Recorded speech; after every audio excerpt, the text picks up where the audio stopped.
This is theBreaker.news podcast for the week of September 21st, 2025. I'm Bob Mackin, publisher of theBreaker.news and host of theBreaker.news podcast. Welcome to edition number 414. The Breaker is your source for news, opinion, and analysis about British Columbia issues, institutions, and influencers. Later, I'll tell you how you can support The Breaker. On this edition, headlines from the Pacific Rim and the Pacific Northwest. I award a virtual Nanaimo bar to a difference maker. And on the big deal feature, is Canada immune from the political violence in the United States that claimed the lives of Melissa Hortman and Charlie Kirk? History says the answer is no. On this edition, my guest is University of Toronto history professor David A. Wilson. Professor Wilson is the foremost expert on the life and times of Thomas D'Arcy McGee. McGee was the revolutionary immigrant from Ireland who became a father of Confederation and a member of Parliament before an assassin took his life in Ottawa 157 years ago.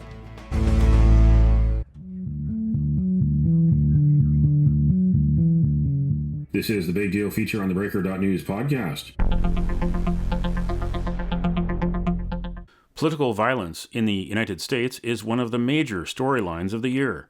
In June, Democrat and former Minnesota Speaker Melissa Hortman shot dead at her home.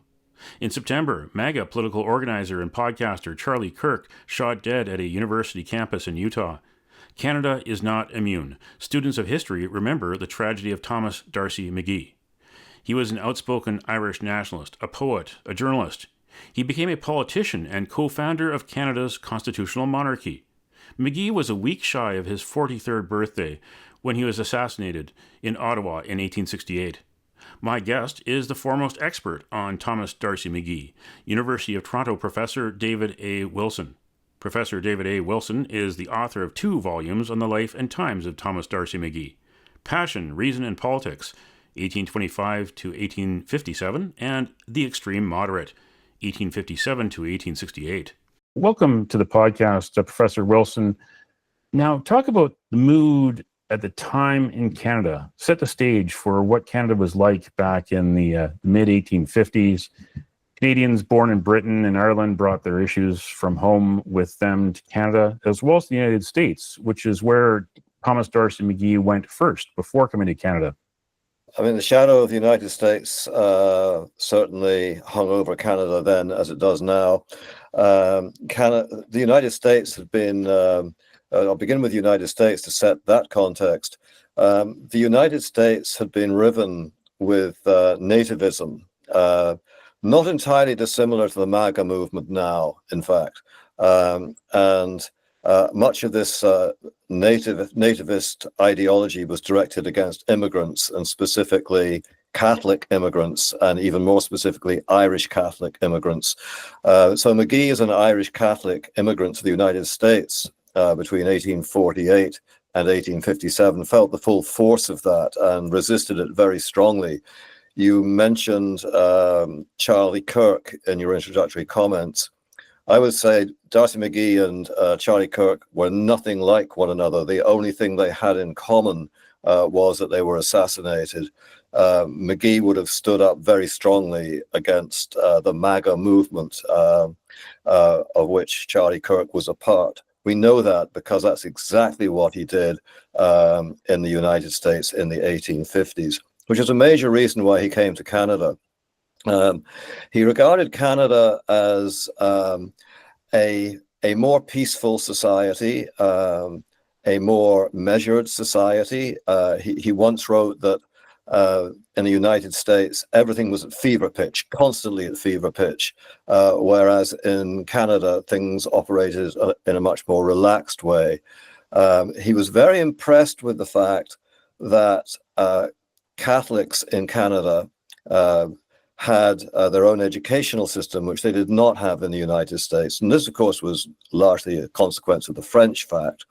He still wanted to improve education for English-speaking Catholics in Canada, and that was actually, in many ways, the lodestar of his career. That's one constant element as he switched from being a reformer to being an independent to being a liberal conservative.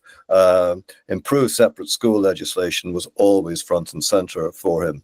But there were also growing ethno-religious tensions in Canada when he arrived.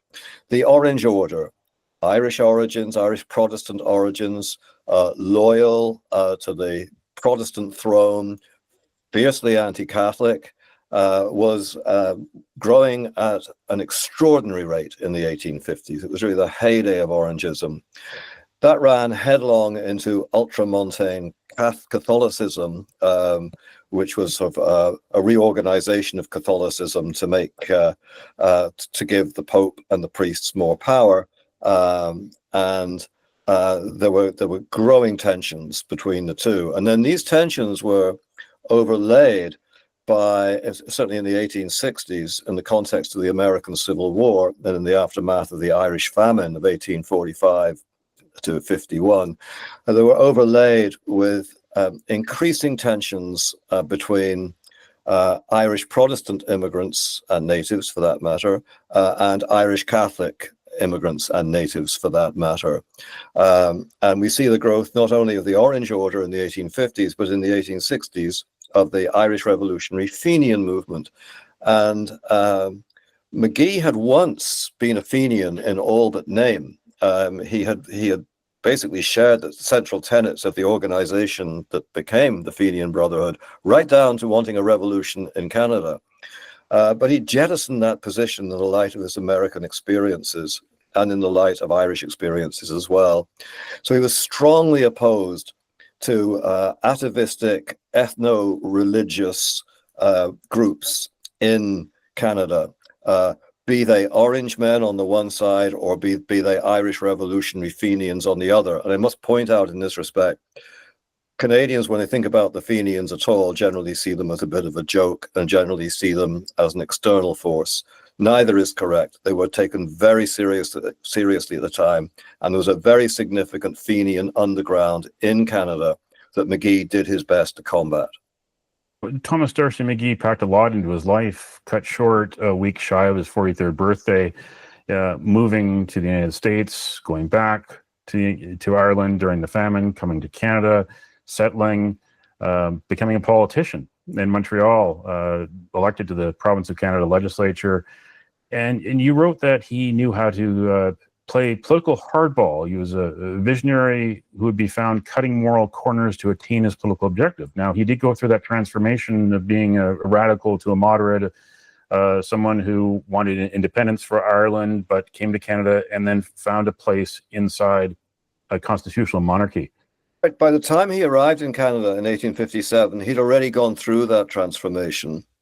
And there's not only an American component to it, there was also an Irish component, because in 1848, he had been on the revolutionary directory of a movement called Young Ireland that attempted a rising, turned out to be a total disaster, which is why he left for the United States. He had a price on his head. He was wanted for treason, and he was very proud of that. He escaped to Philadelphia and immediately described himself as a traitor to the British government. So what happened? How did someone who in 1848 described himself as a traitor to the British government come round to supporting, as you say, constitutional monarchy and confederation in Canada? Well, for one thing, there were some lessons that you could draw from the failed rising of 1848 in Ireland. And one was, what we need to do is organize more efficiently, get a better underground revolutionary movement, and get it right the next time. And the other lesson you could draw from that was, we are never going to be successful. We have tried repeatedly to launch revolutions against Britain, 1798, 1803, now 1848. They've always been beaten.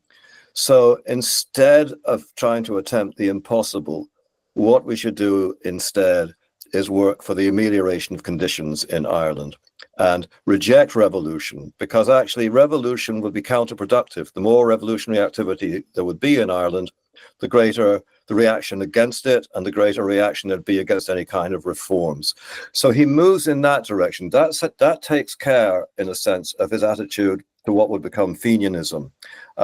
Because once he turned against it, he turned against it completely with the zeal of a convert, really, because he knew what it was like to be a Fenian, because he'd been one in all but name.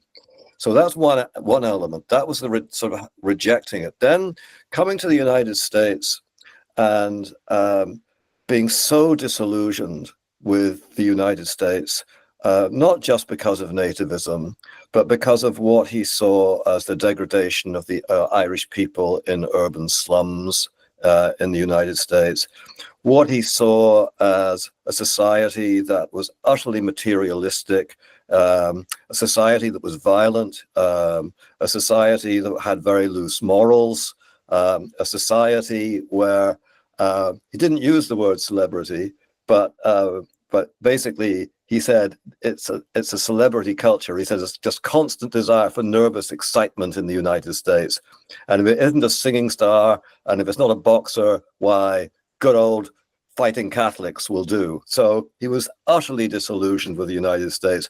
At the same time, he came to Canada. He visited Canada several times, and he really liked the contrast. He thought, he noted, for example, that Irish Catholics were not herded into ghettos in cities. That most of them lived in the countryside. Most of them were farmers, and they were reasonably well off. And although there were ethno-religious tensions, there were also cases of Catholics and Protestants getting on fairly well together. So that was the element that he really wanted to strengthen: ethno-religious harmony, ethno-religious cooperation. At the same time, he knew, especially during the American Civil War from 1861 to 65, that Canada was potentially under threat. I mean, Canada and the United States came very close to war in December of 1861. So how do you protect Canada from the threat of annexation, another theme that has some contemporary resonance, in this situation? And for him, the best way of preserving a more ordered way of life, in Canada, he believed there was a society where order and liberty were more balanced than they were in the United States. The only way to protect that from potential or actual American aggression was to strengthen the ties with the crown.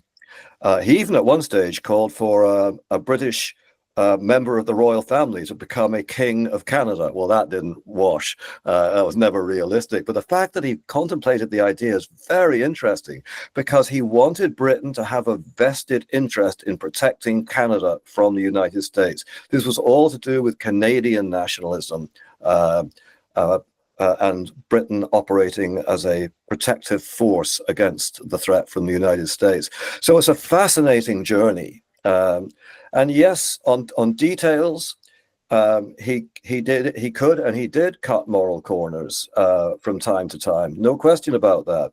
And yes, McGee, who was often seen as because he was a well-known and well-respected poet, and because there were romantic elements to his thought, he's often sort of dismissed as someone who was fairly, a good talker, but not much more than that. No, he was a very skilled politician. And in his attacks on the Fenians, the Irish revolutionaries in the United States and in Canada, did he ever play hardball? I mean, no compromise whatsoever with them. And also as a deliberate strategy that he followed of in the service of moderation, when volume 2 is called the extreme moderate, in the service of moderation, he wanted to utterly defeat extremes. And he knew within the Irish Catholic community in Canada, people had mixed feelings about the Fenians. Some were strongly opposed to them, some were members of the Fenian Brotherhood, and then there's a broader middle of people who were somewhat ambivalent. His strategy was one of polarization. He wanted to polarize Irish Catholic opinion, and thus to marginalize the Fenians in Canada and create the space for moderate political Catholicism to embrace moderate Protestantism in the country. So overcoming ethno-religious conflict was crucial for him. He'd seen the consequences of it in Ireland. He'd seen the consequences of it in the United States. He desperately wanted Canada to avoid that terrible fate. Sounds to me like it's the United States of today, that nothing really has changed from those levels, and political violence has been more part of the American experience. But with what happened to McGee, it really was visited upon Canada. And I guess walk back to April of 1868 and what happened then, and what the immediate aftermath and reaction was for Canadians. I mean, McGee is walking back from the House of Commons at around about 2 o'clock in the morning on April the 7th, 1868, after giving a very powerful speech in favor of Confederation. And just as he gets to Mrs. Trotter's boarding house, where he's staying, he hears footsteps behind him, and he knows he's in trouble, and he desperately fumbles for his key. But just as he's opening the door, he's shot through the back of the head, almost certainly by a Fenian. I don't think it was an organized Fenian hit in the sense that it was ordered from New York. There's no evidence for that, and there's much evidence against it. But I think it was a local group of Fenians, some of whom may well have been very senior Fenians actually in the organization, who took it upon themselves to do this. It's not entirely clear whether the man who was arrested, tried, convicted, and executed actually pulled the trigger, but it's pretty damn clear that he was there when McGee was shot, because after the trial he said so. And the circumstantial evidence that he was a Fenian is, to me, overwhelming. So reactions to this, I mean, shock, absolute shock. Canada had never seen anything like it, and here was a father of Confederation who'd been murdered on an Ottawa street, and fear. I mean, there were other politicians who were saying, well, anyone with a gun can shoot us. There was a great deal of fear that was generated by this. Anger was generated by it. When McGee had his funeral, which on the day that would have been his 43rd birthday, April the 13th, 1868, 80,000, that's 80,000 people lined the streets of Montreal to mourn him. So you got that, but you also got, within Irish revolutionary circles in Canada, and I managed to accumulate a fair amount of evidence of this. Some from my students who got family records of reactions to McGee's assassination. Of the mother saying it's a terrible thing that happened, and the father, this has been obviously generations back, so doing a little dance and saying, McGee, you got exactly what you deserved. So there were those who rejoiced over his assassination. What I find particularly interesting is how John A. Macdonald and the government handled this. Because on the one hand, they drew on extensive Secret Service work, secret police work, which I've written about in another book, Canadian Spy Story, Irish Revolutionaries and the Secret Police. But they had a pretty good idea of who the leading Fenians were in Canada, and they arrested them.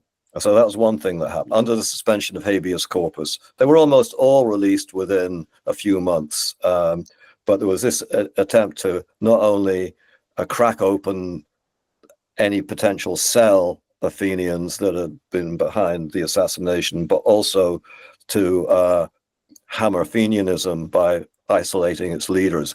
On the other hand, John A. Macdonald was very concerned not to make this situation worse by declaring open season on Irish Catholics. And here we see a huge contrast between what Donald Trump and Stephen Miller and others, Laura Loomer and the works, are doing in the United States now after the Charlie Kirk assassination. They are not calling for moderation. They're calling for revenge. Macdonald did nothing like that, the exact opposite of that. He tried very hard to maintain his good relations with the Catholic Church that he had, and he tried very hard throughout actually his career to prevent an anti-Irish Catholic backlash in Canada, because he realized that such a thing would only strengthen Fenians in the United States and might provoke another invasion attempt. And also, it would create so much discord, so much tension, and potentially so much violence in Canada that it had to be avoided. So there had to be. So you'd go for the Fenians, you try and break the Fenian leaders. You would not go for the rank and file. MacDonald would not let magistrates or the police arrest people on suspicion of Fenianism. He was quite explicit about that. He did not want open season on Fenian sympathizers or rank and file Fenians. Just get the leadership and then speak the language of moderation. It's a fascinating and instructive contrast with what we're getting in the United States of America today. Patrick James Whalen was convicted and publicly hanged in February 1869 in Ottawa for the murder. And this assassination also led to the formation of the Dominion Police to guard Parliament.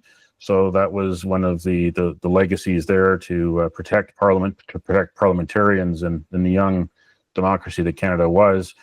Where was McGee's political career heading? I mean, this is just speculation, of course, but where do you think he would have gone next? Could he have possibly been a candidate for prime minister? I think his political career was in decline, actually, when he was assassinated. He was not invited to the London Conference on Confederation. And talking about cutting moral corners, he misrepresented the reasons why he was not invited. He was not invited because his views on separate schools would not have gone down well for the maritime provinces. So that was part of it. He was no longer a cabinet minister when the first cabinet was constructed. McGee stepped down to allow a Catholic from the Maritimes to take his place, so that there would be both Catholic and regional representation. He told MacDonald that he wanted to quit politics, and he'd just been offered a sinecure as a patent officer. He never had very much money, but I think this was a very lucrative one. It was something like $3,000 a year. And he said he was going to focus on his writing. He was writing a book called An Irish American Tale, based on his own experiences in the United States. It's lost. We don't know what became of it. And he planned to write more poems. Now, whether or not he would have stuck with that, because he was only 42, is another question. I mean, the political bug was had bitten him so strongly, he may very well have gone back into politics. Who knows? He might have gone to Australia to visit his friend Charles Gavin Duffy and do it all over again there. We just don't know. But I can tell you this: there's no way he would have become prime minister, given what we know about the trajectory of his career. Fast forward to 2025, and we're seeing political division, ethnic and religious tension of all sorts.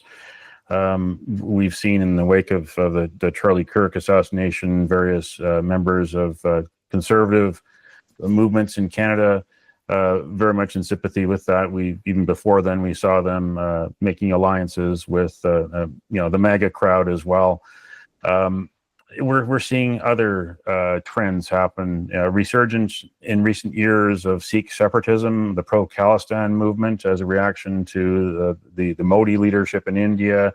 We've seen radical elements of the pro-Palestine protest movement since October 7th.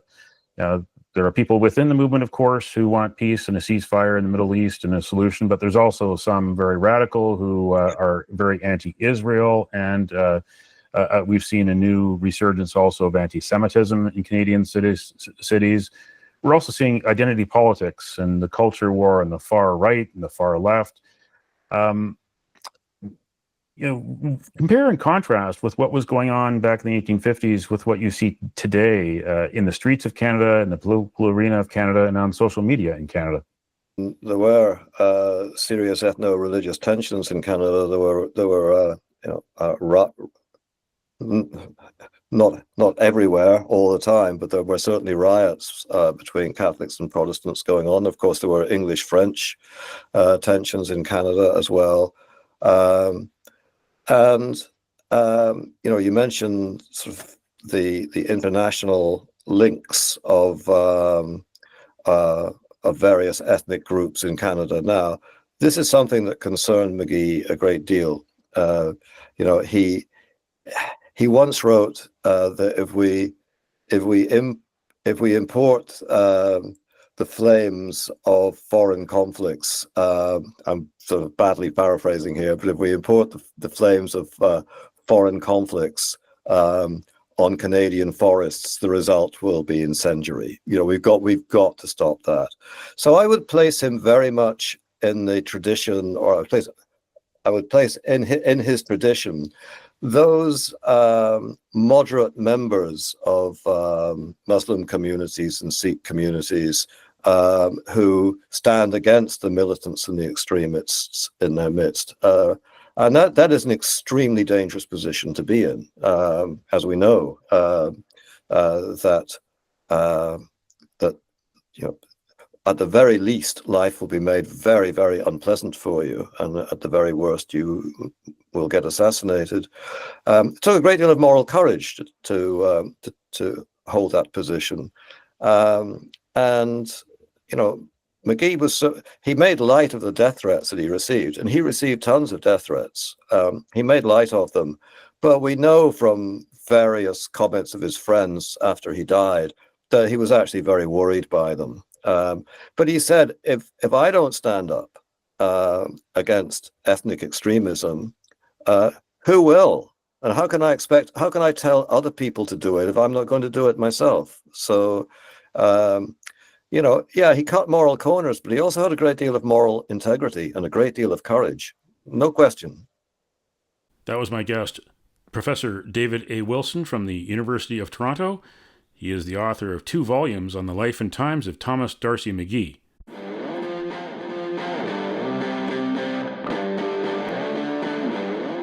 Now it's time on the theBreaker.news podcast for Around the Rim. We look at news headlines around the Pacific Rim. In focus, Taiwan.tw. Taiwan pledges $10 billion in U.S. farm product purchases over 4 years. At the signing ceremony on Capitol Hill, Agriculture Minister Chen Junji said Taiwan imported more than $3.7 billion in American agricultural products last year, including $1.9 billion in soybeans, corn, wheat, and beef. This year marks the 15th such agriculture trade goodwill mission since 1998, an effort to balance trade and avert tariff increases on Taiwanese exports. In ABC News Australia, Australian cow market at record high as U.S. demand hits scary times. Meat and Livestock Australia's national processor cow indicator has gone beyond 390 cents per kilogram for the first time and is up nearly 100 cents a kilogram on this time last year, an increase of 32%. In its latest market report, the U.S.-based Steiner Consulting Group said tight supply was creating ever-escalating prices for lean beef, with the U.S. relying increasingly on imports from Australia. In the Honolulu Star-Advertiser, drought scuttles PGA Tour start on Maui. PGA blamed ongoing drought, water conservation, agronomic conditions, and logistical challenges. The PGA Tour did not say where the 2026 season will start or when. As the first PGA Tour signature event of the season, the Century Field features the top 50 players from the previous year's FedEx Cup standings, as well as winners of PGA Tour events from the preceding calendar year. That's Around the Rim on this edition of the Breaker.news podcast.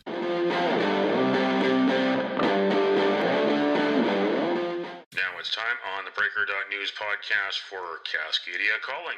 We look at news headlines around the Pacific Northwest. In the Oregonian, Oregon member of Congress missed deadlines to disclose more than 200 stock transactions. Among the dozens of corporate stock transactions U.S. Representative Val Hoyle was late reporting, those of Google parent Alphabet, Amazon.com, Apple, Bank of America, Costco, CVS Health, ExxonMobil, FedEx, Goldman Sachs, Hilton Worldwide, Johnson & Johnson, JP Morgan Chase, Marriott International, Facebook parent Meta Platforms, Microsoft, Netflix, Nvidia, Oracle, Target, Uber, United Health Group, Visa, Walt Disney Company, Wells Fargo, and defense contractors Lockheed Martin and Northrop Grumman. In Cascade PBS, Linwood considers raising its minimum wage to above $20 an hour. If a new initiative to increase hourly rates by nearly $4 passes, the city would join others in Washington with the country's highest wage floors. Linwood's current minimum wage aligns with the state's at $16.66 an hour and is set to increase with inflation. In Tacoma, a measure to raise the minimum wage to $20 and increase worker protections will appear on the February ballot. In Olympia, a similar Workers' Bill of Rights would raise the minimum wage to $20 an hour and enshrine worker protections. It's slated for the November ballot. And check out theBreaker.news and bobmackin.substack.com for the stories behind these headlines. Tiny Toad deserves better at Canada's biggest ranch, says provincial audit. And Vancouver mayor wants a sunshine list for politicians but hides payments to the city's World Cup planning bureaucrats. Read the stories behind the headlines. Go to theBreaker.news and bobmackin.substack.com. That's Cascadia calling on this edition of the Breaker.news podcast. Don't matter what color you are, 'cause love will conquer hate, so you won't stand alone, you won't stand alone.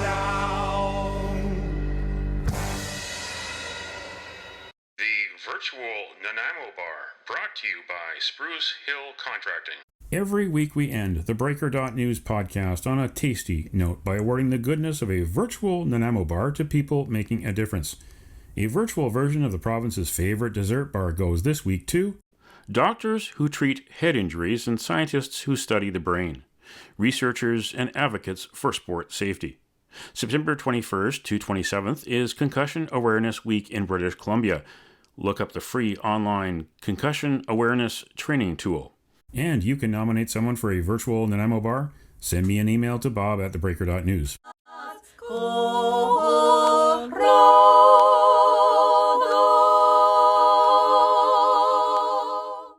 That's it for the Breaker.news podcast for the week of September 21st, 2025.